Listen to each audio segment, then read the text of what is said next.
আপনারা দেখুন, এটা হলো আমাদের আসাম সরকার। কি বলবো ভাই, ভিডিওটা দেখে এতটাই খারাপ লাগতেছে।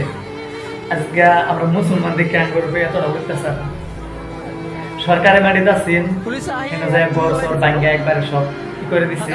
হেন থেকে হেরা খেত খোলা যায়, হেরা মানুষ আশ্রয় লইছিল, এই দুর্হাবেন্দা থাকছিল, তিরপাল টাঙিয়ে থাকছিল, সেইখানে যায় কি করছে পুলিশ প্রশাসন আইয়া একবারে সবগুলো আগুন জ্বলাই দিছে। মানুষগুলো যাইব কই? আপনারা এটা বুঝেন না কেন? মানুষগুলো যাইব কই?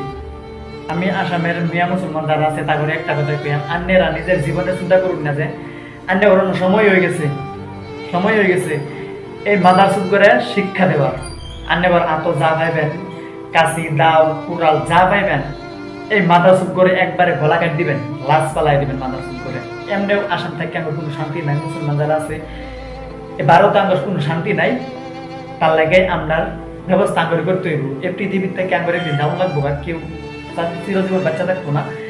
বাচ্চা তাহার আগে এই মুনাফিক মাদারসুদ করে চুপ মারানি করে আন্নার একটা শিক্ষা দিবেন। আমরা সবাই মিলে একটা শিক্ষা দিব লাগবো। আমরা তো যা পাই মাদারসুদ করে নিস্তার নাই, এই মাদারসুদ করলে যুদ্ধ করে আমরা চলুন লাগবো।